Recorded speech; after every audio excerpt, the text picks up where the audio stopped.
అధ్యక్ష, ఈ గ్రేటర్ హైదరాబాద్లో గౌరవ ముఖ్యమంత్రి గారు ఈ మధ్యకాలంలో జరిగినటువంటి విపత్తులను దృష్టిలో ఉంచుకొని ముఖ్యమంత్రి గారు ఒక దీర్ఘకాల ప్రణాళికని సిద్ధం చేయాలన్నటువంటి ఆలోచనతో గ్రేటర్ హైదరాబాద్లో Hyderabad disaster response assistant protection ఏజెన్సీని ఏర్పాటు చేయాలన్నటువంటి ఆలోచనతోని ముఖ్యమంత్రి గారు హైదరాబాద్లో ఈ మధ్యకాలంలో కానీ గత 10 సంవత్సరాల నుంచి వచ్చినటువంటి విపత్తులను దృష్టిలో ఉంచుకొని ఆ విపత్తుల నివారణకు ఈ యొక్క ఏజెన్సీని తీసుకొస్తున్నందుకు గ్రేటర్ హైదరాబాద్ ప్రజల తరఫున వారికి నేను హృదయపూర్వకంగా ధన్యవాదాలు తెలియజేస్తా ఉన్నాను.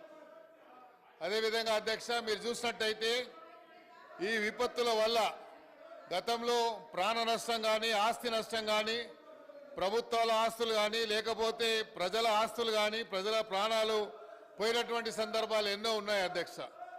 ఇవన్నీ దృష్టిలో ఉంచుకొని ముఖ్యమంత్రి గారు హైడ్రా అనేటువంటి ఒక సంస్థను తీసుకొచ్చి ఈ హైదరాబాద్ సిటీని అభివృద్ధి చేయాలి, హైదరాబాద్లో విపత్తులు వస్తే ఆ విపత్తులని సమగ్రంగా ఎదుర్కోవడానికి ఇలాంటి ఏజెన్సీని తీసుకొచ్చినందుకు ముఖ్యమంత్రి గారికి గ్రేటర్ హైదరాబాద్ ప్రజల తరఫున వారికి నేను ధన్యవాదాలు తెలియజేస్తా ఉన్నా అధ్యక్ష.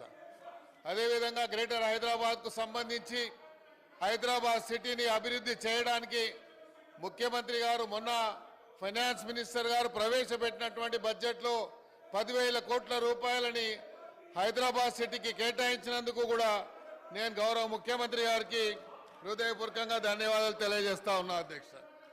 ఈరోజు ఒకసారి మీరు చూసినట్టయితే అధ్యక్ష, హైదరాబాద్లో జరిగినటువంటి విపత్తులు కానీ ఇది హైదరాబాద్కు సంబంధించినటువంటి గతంలో కేటీఆర్ గారు ఎస్ఎన్డిపి ఊసుకోపోయి మా బయట కూడా తిరగని కొడుకా మేములని ఏమనుకుంటున్నారా మీరు?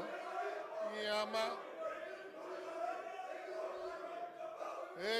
తోలు తీస్తా కొడుక ఒక్కొక్కంది తోలు తీస్తా ఒక్కొక్కంది చెప్తున్నా తోలు తీస్తా ఏమరే బయట కూడా తిరగని అని చెప్తున్నా నేను. రారా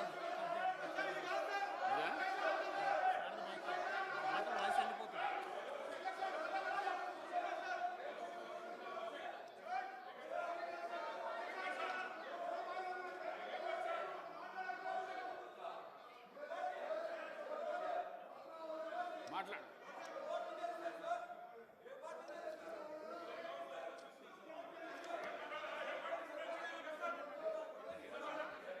అధ్యక్ష, హైదరాబాద్ కు సంబంధించి ఇది ఇంపార్టెంట్ అయిన సబ్జెక్ట్ అధ్యక్ష. రాబోయేటువంటి రోజుల్లో హైదరాబాద్ సిటీలో రాబోయేటువంటి రోజుల్లో ఈ హైదరాబాద్ ఒక డిసైడింగ్ ఫ్యాక్టర్ గా కాబోతున్నది అధ్యక్ష. ఈ హైదరాబాద్ సిటీ ఒక డిసైడింగ్ ఫ్యాక్టర్ కాబోతున్నటువంటి ఈ తరుణంలో మేము గౌరవ ముఖ్యమంత్రి గారికి కొన్ని విషయాలు వారి దృష్టికి తీసుకురావాల్సిన అవసరం ఉంది అధ్యక్ష. ఈరోజు మీరు చూడండి అధ్యక్ష, కేంద్ర ప్రభుత్వం కేంద్రంలో ఉన్నటువంటి ఫైనాన్స్ మినిస్టర్ గారు మొన్న సెంట్రల్ గవర్నమెంట్ ఒక రోడ్ మ్యాప్ తయారు చేయడం జరిగింది అధ్యక్ష. ఆ రోడ్ మ్యాప్కి సంబంధించి అధ్యక్ష మీరు చూసినట్టయితే 11.11 కోట్ల రూపాయలని వాళ్ళు చేయడం జరిగింది. ఆ రోడ్ మ్యాప్ అధ్యక్ష చూసినట్టయితే ఫాస్టెస్ట్ గ్రోయింగ్ అర్బనింగ్ సిటీ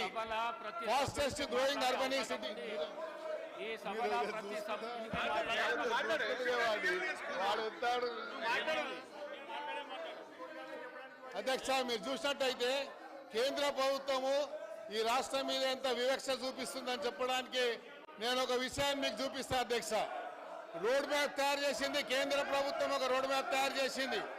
ఈ రోడ్ మ్యాప్ చూసినట్టయితే అధ్యక్ష 11.11 కోట్ల రూపాయలని ఫాస్టెస్ట్ గ్రోయింగ్ అర్బనింగ్ సిటీకి వాళ్ళు కేటాయించారు అధ్యక్ష.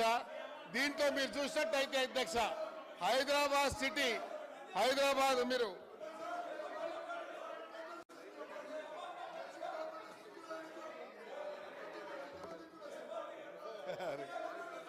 అధ్యక్ష మీరు చూసినట్టయితే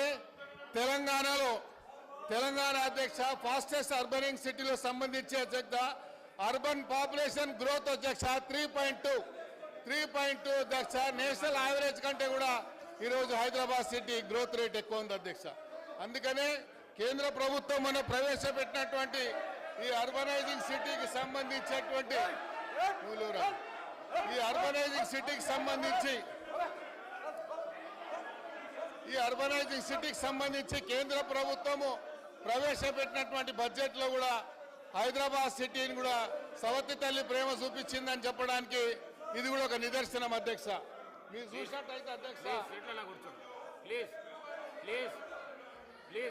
అధ్యక్ష మీరు చూసినట్టయితే మొన్న కేంద్ర ప్రభుత్వం 2024-25 ఇయర్స్ కి సంబంధించినటువంటి allocation of the net proceeding of the union tax సంబంధించి allotment based on the 15th finance commission అధ్యక్ష రికమెండేషన్ ఒకటి ఇచ్చింది.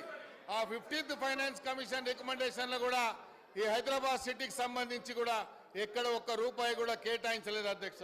కాబట్టి మేము గౌరవ ముఖ్యమంత్రి గారిని కోరుతా ఉన్నాం, ఈరోజు హైదరాబాద్ సిటీలో ఉన్నటువంటి ప్రధానమైనటువంటి సమస్యలు అధ్యక్ష, ఈ హైదరాబాద్ సిటీకి సంబంధించినటువంటి సమస్యల మీద చెప్పాల్సినటువంటి బాధ్యత మాకుంది.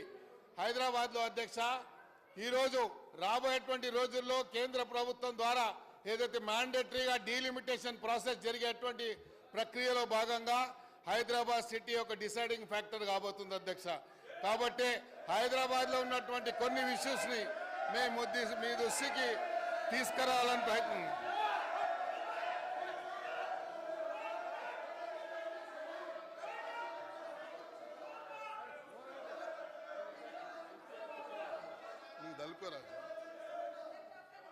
అధ్యక్ష ఈరోజు హైదరాబాద్ లో ఉన్నటువంటి అధ్యక్ష అధ్యక్ష అధ్యక్ష మనం శాసనసభకు సంబంధించిన రూల్ బుక్లో కూడా ముందు మాటగా రాసుకున్నాం. ఇది కూడా ఉమ్మడి ఆంధ్రప్రదేశ్లో లేకపోతే బయట దేశాలకు తెచ్చుకునే కాదు అధ్యక్ష. ఈ ముందు మాటలో రాసుకున్న దాని ప్రకారంగా మనం తెలంగాణ రాష్ట్రం భారత యూనియన్లో 29వ రాష్ట్రంగా 2014 జూన్ 2వ తేదీన ఆవిర్భవించింది. నూతన రాష్ట్రం ఏర్పాటైన పర్యవసనంగా తెలంగాణ రాష్ట్ర శాసనసభకు చెందిన నియమముల కమిటీ రాష్ట్రసభ ఆవశ్యకత గురించి సంబంధించి 2014 ఆంధ్రప్రదేశ్ పునర్వ్యవస్థీకరణ చట్టంలో గల నిబంధనల దృష్ట్యా మునుపటి ఉమ్మడి ఆంధ్రప్రదేశ్లో రాష్ట్ర కార్యవిధాన మరియు కార్యక్రమ నిర్వహణ నియమాలు మరియు లోక్సభ కార్యవిధాన మరియు కార్యక్రమ నిర్వహణ నియమాలను పరిశీలించింది. పలుమార్లు సంప్రదింపులు జరిపిన తర్వాత మార్చి 18, 2015 నాడు కొత్తగా దీన్ని బుక్లో అమలులోకి తీసుకొచ్చారు అధ్యక్ష. దీనిలో భాగంగా 316 పేజీ నెంబర్ 128లో చెప్పినట్టుగా సభలో మాట్లాడినప్పుడు నిశ్శబ్దంగా ఉండాలి, లేకపోతే కార్యకలాపం ఆడించగలిగించదు, హేళన ధనులు చేయరాదు అధ్యక్ష. ఇక్కడ అటువంటి పరిస్థితి కలుగుతూ ఉంటుంటే నేను పొద్దున కూడా మీకు చెప్పిన అధ్యక్ష, ఒక గౌరవ శాసనసభ్యురాలు మంత్రికి సంబంధించినటువంటి వీడియో మార్ఫింగ్ చేసినప్పుడు మీరు కేసు పెడతారు. నేను అటువంటి వాళ్ళకి ఒక టాడా కేసు ఉంటుంది. అటువంటి వాళ్ళకి సంబంధించిన వాళ్ళు ఇక్కడ సభ్యులుగానే ఉన్నటువంటి వాళ్ళే. కాబట్టి దయచేసి మీరు మళ్ళీ కూడా కొడతాను ఈ యొక్క ప్రకారంగా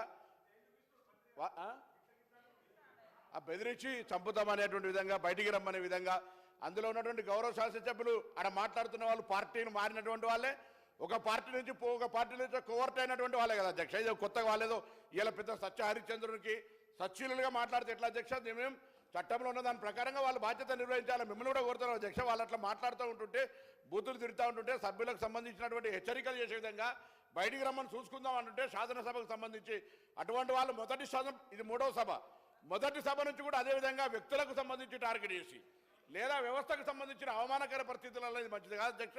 దయచేసి నేను శాసనసభ వ్యవహారాల మంత్రి గారు లేరు, కానీ మీరే దయచేసి ఇవాళ ఈ అంశానికి సంబంధించి రూల్ బుక్ కావచ్చు, ముందు మాట కావచ్చు, మనం ఈ చట్టాన్ని 2018లో ఆనాటి గౌరవ ముఖ్యమంత్రి అనుకుంటున్నాడు కేసీఆర్ గారు, ఇలా మాజీ ముఖ్యమంత్రి వారి తప్ప శాసనసభ వ్యవహారాలకు సంబంధించిన విషయం అధ్యక్ష. ఇది ఇలా మొన్న చెప్పిన 320 ప్రకారంగా ఒక మంత్రి మీదనో ఒక సభ్యుని మీద మాట్లాడితే మీకు నోటీస్ ఇవ్వాలి. ఏది పడితే దానికి వచ్చినట్టు మాట్లాడితే మీరు సభ్యునిగా మీరు స్పీకర్ అవకాశం ఇచ్చినారు, అధికారం మిమ్మల్ని ప్రశ్నించాలి, కానీ సభ్యులతో నేరుగా ఘర్షణ పడే విధానాన్ని ఏదైతే అవలంబిస్తానో ఇది మంచిది కాదని తమరి దృష్టికి తీసుకొని వస్తాను అధ్యక్ష. ఇంతకు మునుపు కూడా సభలో డిప్యూటీ చీఫ్ మినిస్టర్ గారు స్టేట్మెంట్ ఇచ్చినప్పుడు కూడా నేను ప్రతిపక్షాలకు మళ్ళీ ప్రాధేయపడ్డా, మీ సీట్లలో మీరు కూర్చోండి అంటే వాళ్ళు కూర్చోకుండా ఈ విధంగా పోడియంలోకి వచ్చి ఆ విధంగా చేసుడు అది మంచి పద్ధతి కాదు, సభా సాంప్రదాయాలను దెబ్బతీసే విధంగా ఉన్నది. సభలో ప్రతి సభ్యుడికి మాట్లాడే అవకాశం ఉన్నది, హక్కు ఉన్నది. మరి చైర్ పర్మిషన్తో సభ్యుడు మాట్లాడుతుండగా ప్రతిపక్షాలు 4 రోజుల నుంచి ఇదే విధంగా ప్రవర్తన చేస్తున్నారు. ఇది కొత్త సభ్యులకు చాలా వింతగా అనిపిస్తున్న సభల ఈ విధంగా ప్రాక్టీస్ మంచిది కాదని చెప్పేసి తెలియజేస్తూ నాగేందర్ గారిని మాట్లాడవలసిందిగా కోరుతున్నాను. థ్యాంక్ యూ అధ్యక్ష. హైదరాబాద్కు సంబంధించి అధ్యక్ష, నేను అందుకే చెప్పడం జరిగింది. ఈ హైదరాబాదు రేపు డీలిమిటేషన్ ప్రక్రియ ప్రారంభం అవుతున్నటువంటి తరుణంలో ఈ హైదరాబాద్ సిటీ రాబోయేటువంటి రోజుల్లో ఒక డిసైడింగ్ ఫ్యాక్టర్ కాబోతున్నది సందర్భంలో హైదరాబాద్ ఒక ఫాస్టెస్ట్ గ్రోయింగ్ అర్బనింగ్ సిటీ కాబట్టి హైదరాబాద్లో ఇంకా చాలా మౌలిక సదుపాయాలు కల్పించాలన్నటువంటి ఆలోచనతోని ముఖ్యమంత్రి గారు ఒక మంచి ఆలోచనతోని ఒక ప్రణాళికబద్ధంగా ఈరోజు హైడ్రా అనేటువంటి ఒక సంస్థను తీసుకొచ్చి గతంలో జరిగినటువంటి విపత్తులను దృష్టిలో ఉంచుకొని ఆ విపత్తుల నుంచి అధిగమించడానికి ఒక సంస్థని నూతనంగా ఏర్పాటు చేసి ఆ సంస్థ యొక్క పరిధిని హైదరాబాద్ నుండి చూసినట్టయితే 27 మున్సిపాలిటీస్ కానీ 33 పంచాయతీలు కానీ అదేవిధంగా సుమారు 2000 కిలోమీటర్ల పరిధిలో ఓఆర్ఆర్ పరిధి వరకు కూడా అది సంస్థకు బాధ్యతను అప్పగించి ప్రజల యొక్క ప్రాణ నష్టం కానీ లేక ఆస్తి నష్టం కానీ ప్రభుత్వం యొక్క ఆస్తి నష్టం జరగకుండా విపత్తులు వచ్చినప్పుడు ఆ విపత్తుల నుండి